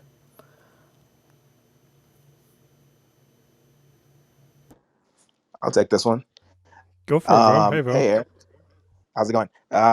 Yeah, I mean, so, I'll share with you a spectrum of commissions that I've seen in the marketplace. And, from there, it'd be awesome to hear if anybody else has heard or seen anything else. But I think if you're going to be acting as the sync agent for this band, then you could I think it's fair to ask for anywhere between 25%, and I've even seen up to 50% for some companies. And I think that the value that you bring is one that you can be fair about and determine what your commission is going to represent uh, in the sync fees. But also, if you're actually in the band and you're taking a split as a master and publisher owner, I would consider that as well, and then kind of work that into the commission on top of that. Great response. Go ahead, Mike. I was just gonna say, I think you're spot on, man. I'm just affirming his numbers. Yeah, 25 to 50% is very much standard. I agree with 25 to 50%. I actually recently started representing songs, and I do 25%, and I was advised 25 to 50. Yeah, and I think the question you can also ask, as Bo was saying, is what are you providing for those services, or if you're asking on the other side of things, if you're looking at a sync rep, what are they doing for you? Is this person, providing services, or are they just forwarding emails? Because we have companies that want to sync rep our stuff, and they'll go, we want 25 or we want 50%. We had somebody back in the day take 50%, and literally all he was doing was forwarding emails from his girlfriend, who was a huge music supervisor. But we did it because she was a huge music supervisor, and we got massive shows, and they were really good syncs, and it was kind of shitty, but we were making a lot of money and getting really big shows. So, you have to ask yourself, sometimes it's 50% of something huge and other opportunities, or 100% of nothing if you can't get that on your own. And I don't say that to encourage you to take a shitty deal like that, but to kind of Psychosis's earlier credit, everybody's going to make those moves every once in a while, that can do that. But can you turn it into something else in the future is the question. But really ask yourself, what are you providing, and ask for your sync reps, are you creating briefs for us? Are you administrating all of that publishing for your group, or are they doing it for you, or are they just forwarding emails? So the more work they do, it sounds like it should be obvious, but it's not. But the more work that sync rep does for you, the more they should be able to take. And Vo, correct me if I'm wrong, but Vo is also saying, if you are taking a piece of the publishing or the writer. So when I'm sync repping something in our company, or our company does something, I actually don't double dip because I just don't like it. So normally we have a management fee or a commission that comes out. If I'm a writer on a song, our company takes their fee, and I don't take my fee if I'm a writer on the song. So you have to, consider those commissions. So that's good info. Okay, Dream Tonic, got you up next. Hi, I'm hoping to gain some clarity on holding the line. So, for instance, in order to be an artist on the roster with Musicvine, a sync agency, you have to also agree to not participate in any subscription services, like Artlist or MusicBed. And I totally respect that they've published an open letter to the public on this issue, and they're definitely doing their job on holding the line on their end. I'm just curious your thoughts on is this fair to smaller independent artists who are just, trying to get out there, get a sync, whether it's through Microsync and subscription services or with a, larger sync agency? And B, do you think this is a trend that other sync agencies are going to follow in requiring that, their roster of artists does not also participate in subscription services? Thank you. Well, I think that for me, what I've some of the feedback that I've gotten from some of my partners is that they want to have a collection of music with a brand or an artist that they can establish some brand equity and value in. And if I'm actually personally a huge fan of diversifying. I don't do anything with any micro licensing companies or anything like that. I do have some work in libraries, um, so I am a fan of diversifying, but I also understand that that can also confuse the market in terms of what your value is, or because look, at the end of the day, this is a business, and money is money, and money is valuable. And if I'm buying something, it's my goal 100% of the time to get it as cheap as possible. I mean, if I can get it for 50 cents, like Hallmark has is at least trying to establish. Hallmark's not going to come back and give you $2. They're gonna keep giving you 50 cents so long as that they can get it for 50 cents. There's I don't think there's any scenario where once you set a precedent that you'll be able to. I mean, there are I think a lot of and I'm just talking about companies and budgets. I'm not talking about individuals and people, because I also think that that's different too, because there's a lot of people who work in the space, music supervisors, who are creatives in their own way, editors, etc., producers, who really do care about the art. They care about the music, and they're human beings who they want to value a piece of music that they love. So we understand that that also exists. I'm just speaking in terms of like the bottom line, where things become a little less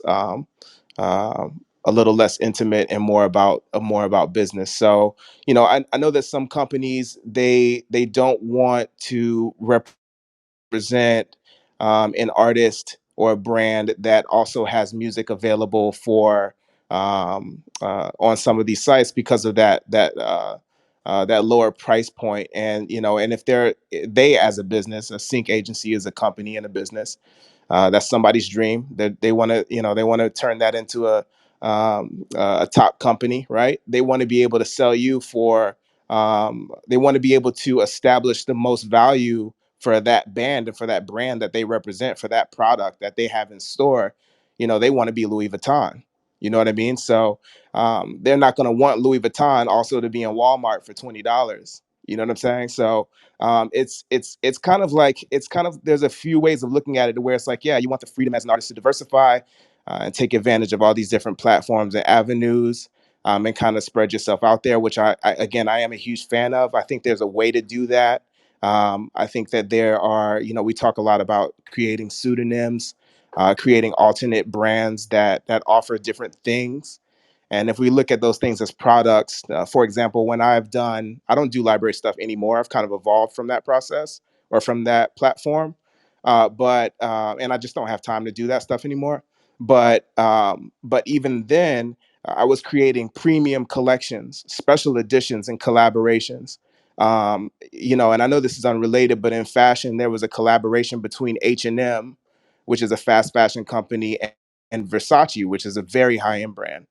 And Versace did this collaboration with H&M, and I think they had a couple jackets and some T-shirts, and the most expensive thing was like $50 or $60, which we know is unheard of for Versace. However, Versace has an established brand equity, so that was a special collaboration that people could get excited about, and people with lower budgets could understand that this is a special edition collaboration that Versace is doing with H&M.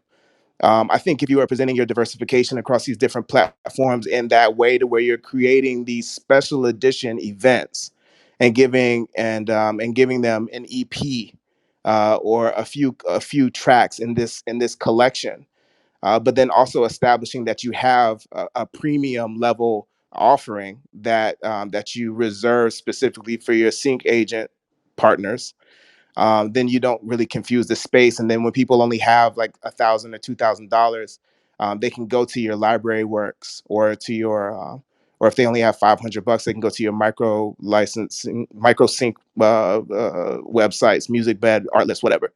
But they know that, if they want something for that trailer, that you have 50 of them in the chamber that they can call you for, and they can spend that $50,000, $60,000 with your sync agent or with you directly in order to get that. And I think that they wouldn't mind doing that, and knowing that you exist in both places, if it's done the right way. Thanks, guys.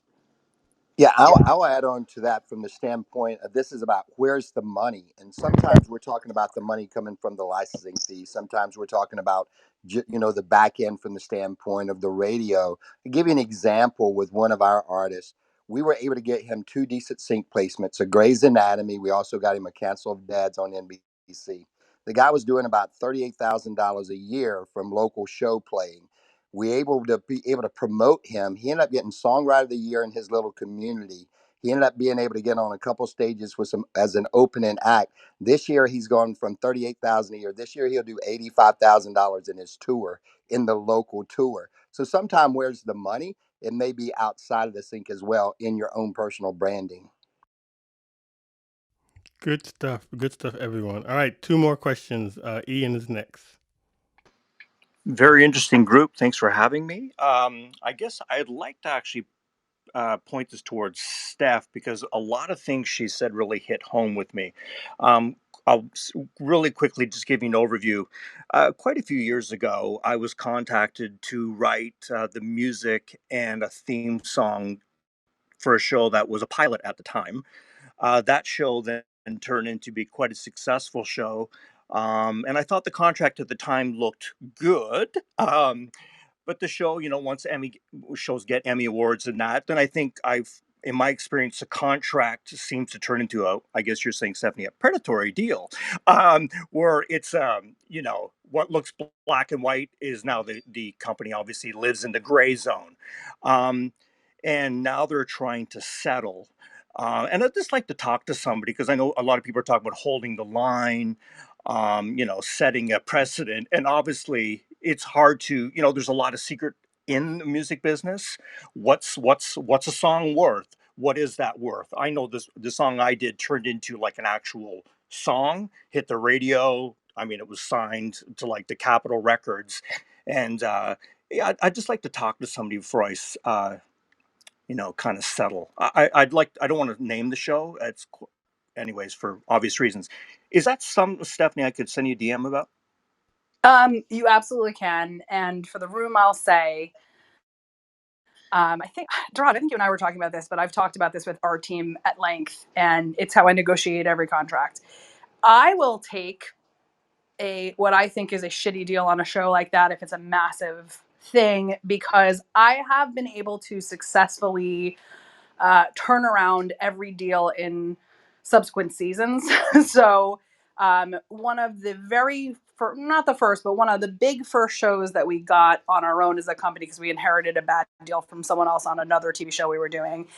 I had never worked with this company before. They're a massive, massive company. I called around. I didn't like the deal. I thought it was really shitty, but it was a very big franchise and they didn't have a TV show. They had movies. And I asked around to some friends who are in the business in like similar room to like this, but in IRL, as the kids say, just called around and asked. And everybody said, hey, we really love this person that you're dealing with. And if they say that that's the budget they have for it, that's truly the budget they have for it. And sometimes, even though they're $1 billion corporation, that's really all they have for it.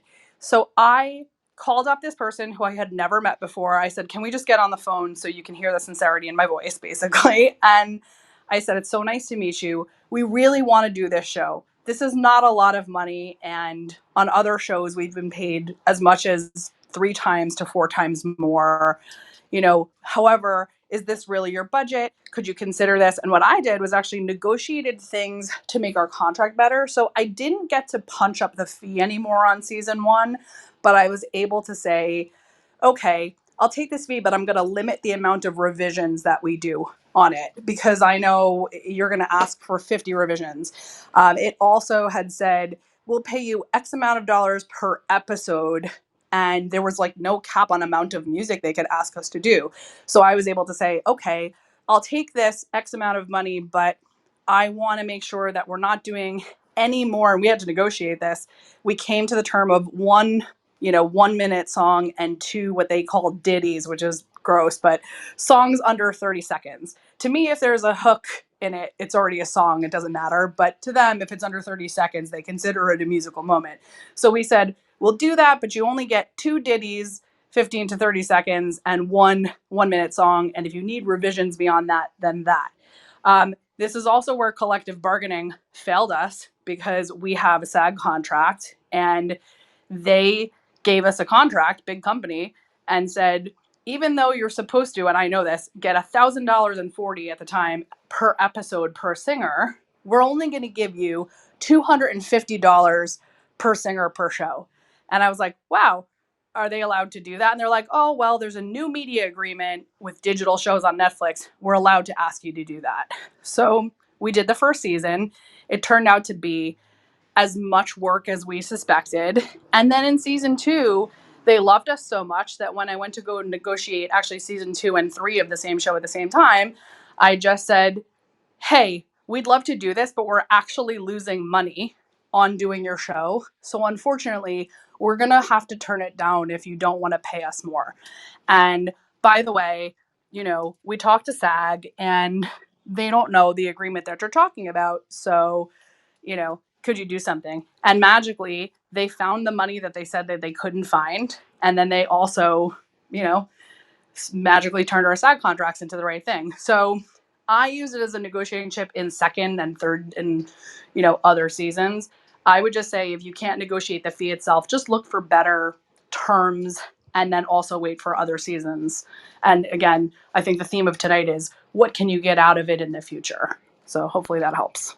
That seems like it's very helpful. I also just want to say for Ian in the room, and Steph has never asked me to say this, and she's probably would be appalled if, but I'm going to say it anyway. If because everyone on this stage, we're really grateful they devote all this time to come here and just give away all this information. But if I need to hit up anybody because I need to have a specific problem or I want help, I'm going to ask them what their consulting rate is or what their consulting fee is. And so I want to put that out for the room. That if there's information that you can't get from a book or that's not already being given out in the few hours that we're spending here each week, then most people on the stage will also do some type of consulting if anything that might require them to do more another 30 minutes or an hour of talking or conversing or taking the time out of the day. All right, so I'll leave that and go on to Herman. Hello, how you doing? Hi you all, good to see you. I guess kind of quick question. So I'm a member of Taxi. At some point last year, Taxi reached out directly to me, asking for a song that they wanted to forward to a publisher for a certain opportunity for something, right? I forwarded the song to the publisher. Once getting in touch with the publisher, he's like, okay, I'll rep the song. This email is gonna serve as our 50-50 deal agreement type of thing. And I was like, all right. I was asked to trailerize the song, which I did. Nothing came of that. That was back in December. A few months later, publisher hits me up again. He's like, "Oh, is the song still available? There's an opportunity for a promo for a streaming service." And I'm like, "Yeah, sure." And supposedly, then later on, I got hit up. It's like, "Oh, they really like the song, and you got the placement." And even Taxi hit me up and it's like, "Oh, we learned that you got a placement. Can you talk to us about it or something like that?" But nothing has been signed with this guy. He used to have a website, but now that I go to the website, nothing's there on the website. I mean, he's cool. All I know is emails. He's been asking me for more music because they say like the people that like the song where it landed on the promo, they want more songs like that. Can you make more songs? So I made a couple more and I've been sending it to him. I guess my question is this kind of looseness normal, I guess, in terms of not really having any paper signed? I mean, I'm an easygoing guy. Steph knows. They're like, we need music. I'm like, yeah, here it is. You want more songs? Yeah, I don't care. But I guess I just kind of want to put that out there and maybe get some insight if because I'm not very experienced in this realm, and so if anybody has any experience about this type of dealings with maybe publishers that are not that established and not really putting a lot of paper trail behind things or something. I don't know. I Yeah, don't know. I Like, what, will. I've signed one that's not normal at all. I've signed a number of library deals that came through taxi forwards, and none of them were email only deals. Everyone was a contract. Everyone was electronic or a paper contract, and so um, and usually I find that just with my own personal experience, the companies that have come that I've gotten through there have been like official companies. There've been some screening that's happening on taxi side, and um, so what I mean, if you want to DM me, Herman, there's a couple of things. One, if you can DM me, because I'd be happy to talk about that any particular company. But also there is a site called Music Library Reports, which is really good. I mean, most of the stuff that comes through Taxi is libraries. That's kind of their thing. And so Music Library Reports has kind of been a good site that a lot of people in the community use to vet the companies that they're getting deals through, because it's kind of like a Consumer Reports for music libraries. So it's musiclibraryreports.com, which is it's a subscription site, but you can do subscriptions as low as like just for a month or 3 months, as opposed to like paying for a whole year to get the information that you need. And yeah, I mean, I think there's one thing about just my own personal things. There's one thing I think being easygoing gets you a lot in this business, because people like dealing with people that are easy, but then it's also finding the line to making sure that that the people also that you're dealing with meet a certain bar. And so I'm happy to help with that, Herman, if you want to chat more. Dope. Thanks, man. And to use Stephanie's duck analogy, it sounds like you're seeing and hearing a duck, and it's sounding kind of like you think it's a duck. So you might want to stop sending him a bunch of music randomly and start getting some clarity. Quack, quack. I love that. Oh no, that means that I didn't get Paramount Plus. I just realized what I'm getting you for Christmas, Steph. Well, I love ducks in alive and to eat. So sorry, guys. Wow. But, that's the only duck. It's the only duck I like. I don't like those ducks, and I second what Jason said. It looks like a duck. I will play the other side of that and say, for a very long time, I did a lot of handshake deals. It's really stupid to do, but I will not lie and say, like, back in the day, at least more than 5, probably closer to 10 years ago, I did a ton of handshake deals. And I will also say, to be fair, I do deals with massive companies that get us their contracts after the fact. And our deal, I thought that was so fucked up that our deal actually says our writers are beholden to whatever deal that we sign, because a lot of the times business affairs is a very small team at a major company, and they don't have the opportunity to get those contracts done and out to you before they start. I would say we're working on one now. It's the first time in the last decade where a company was like, we're not going to actively engage you over email, until you're legally signed.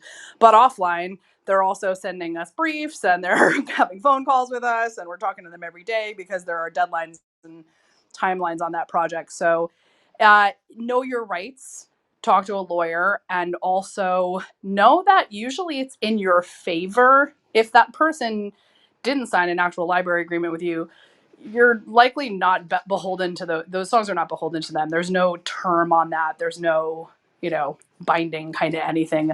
Kind of email that just says, yeah, these songs go to you is not going to cut it, unless that email is incredibly detailed and you've set a lot of precedence by, them placing that song and doing it. But I'm not an attorney, but I would say do contracts, like, especially with your friends. That's the other thing I'll toss out. My attorney gave me a big piece of advice, which was, you only need contracts with your friends, which means, the people that you least expect that you think you need a contract with, those are the ones you need, because, I think, Vo was kind of playing devil's advocate to what I had said earlier, or Kick was earlier. And that guy that I was talking about earlier that did the deal that we don't like, I've been working with him for 7 years, and I have the keys to his studio. So you never know when people are going to turn around and decide they want to do a different thing that day. So, be clear. Wow. We covered so much in 2 hours. This has been awesome. Daraj, any final points as we wrap up? Nah, man. I've been waiting, I think, for these conversations, or this conversation specifically, for a while. I think it's important to talk about, as much as we are creative. I think, creatives don't always see themselves as businesses, and kind of understanding how to maneuver through these, different deals and contracts, and just how to position yourself, so that we can all, really succeed. I think this is a very valuable topic of conversation. So I'm glad we got a chance to dig into it. I appreciate everybody who came up too. I know the stage is a little lighter than what we started with, but there was just a lot of great insights that got brought up. So we appreciate everybody, for being a part. Yeah, and don't let us sound cynical, because I think we're trying to cram a lot of cautionary tales, all of us on this stage, in 2 hours. But I think if there weren't amazing music supervisors, amazing production companies, amazing, sync reps or people to work with in the world, and great situations, none of us would want to be in this business.